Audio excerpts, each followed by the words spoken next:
but some are also raising a possibility of a strong anti-Buhari sentiment, bearing in mind the role he played when he was military head of state in Chad.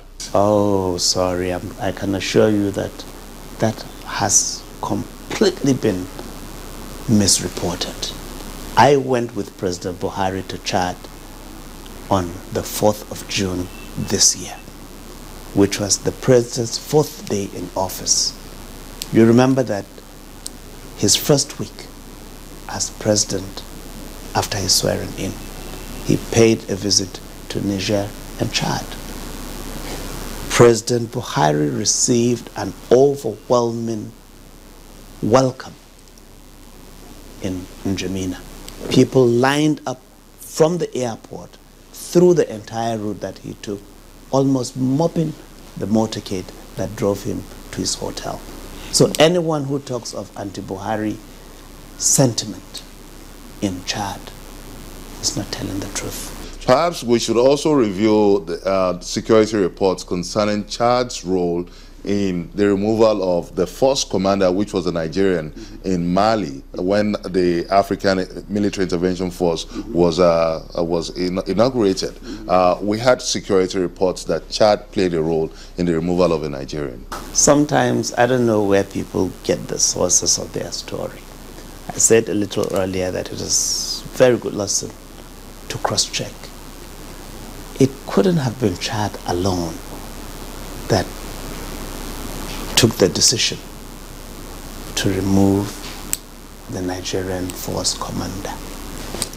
The force commander was removed, not because he was not competent, but, and in fact I should say, I was at the African Union at the time as Nigeria's ambassador to Ethiopia and the African Union.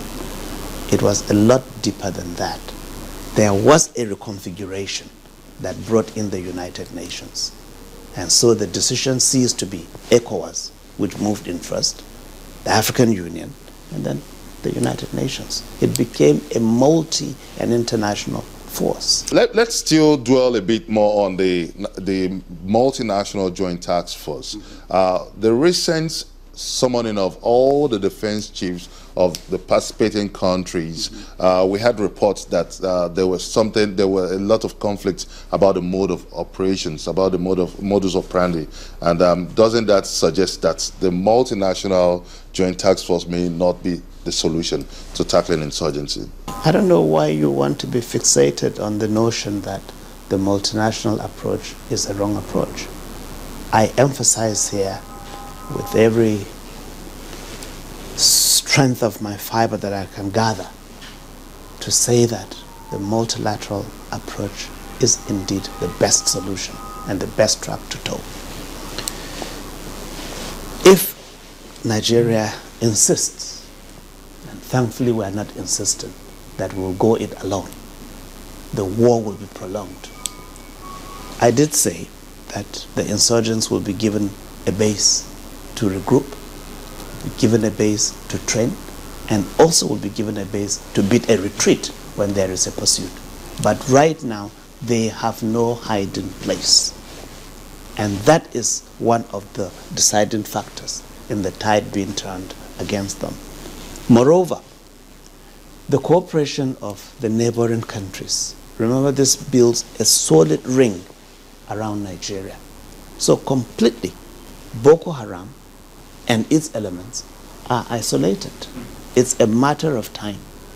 If the momentum that has been built now is sustained, that you will see tangible difference in all of this. Let me quickly take you back to the issue of intelligence gathering now. The way the insurgents have been operating, we have reports that even from the vigilante report, the eyewitness accounts, that they have a superior firepower, and also that they have invaded the towns with Hilux vans with registered plate number and also engine number that is also registered. Does Hilux van drop from the skies? Isn't it possible to trace the source of this equipment? Again, this brings me to the multilateral approach that you've been talking of. Yes, they don't drop from the sky, But if you don't have the cooperation of your neighbors, how would you know when surreptitiously they allow things to pass through their borders? And this is one of the benefits that I have mentioned that has accrued from our cooperation with our neighbors. That yes, if the Hilux vans are used, and you talked of our intelligence capability, up until now, there were certain equipment that we needed which we didn't have, especially air cover and surveillance.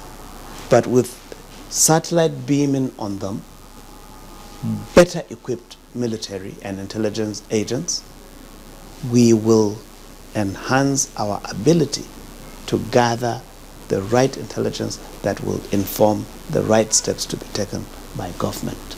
And I assure you that these things are happening and are on the way. So it's a matter of time. We do hope and we do believe that we will see the end of Boko Haram. Are you worried about the Leahy's reports saying that the time they planned supporting Nigeria in invading the Boko Haram camps with gas, that the next day they saw the insurgents putting on a gas mask? Doesn't this indicate that there's something porous about our defense apparatus? Here, one has to be extremely circumspect in making a comment.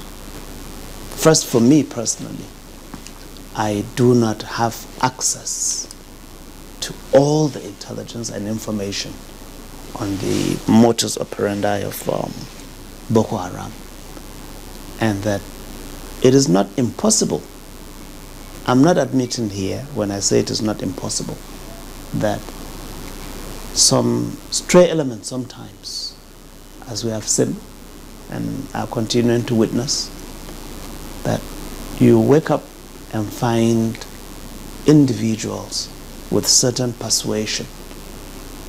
You don't know them every day until they manifest what is in their minds.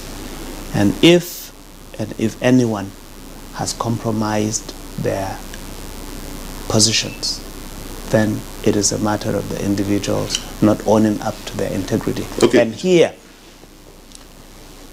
the question of corruption was come to play. Now, before winding down on this conversation, Nigeria presides over the UN Security Council. What are the gains for Nigeria? Very many gains. But first, let me talk of the immediate visibility that it gives us. These days, you turn on to the international networks and local networks. I'm sure you derive joy in seeing the permanent representative to the United Nations, who incidentally is called Joy, Professor Joy Ogu, presiding with the name President, United Nations Security Council. It's a very great honor and privilege to serve on the Security Council. Number two, it is an endorsement of our capability. And number three, it speaks to our capacity to play at that level, because it is not a buyer's market to be at the United Nations Security Council. Ambassador Paul Lolo, thank you very much for making our time to be part of this episode of Question Time, particularly at a time when there's so much to do about Nigeria's foreign policy, the insurgents, the multilateral approach, and also congratulations on your recent appointment as the Permanent Secretary, Ministry of Foreign Affairs. Thank you very much indeed. And that's as much as we can take on this episode of Question Time.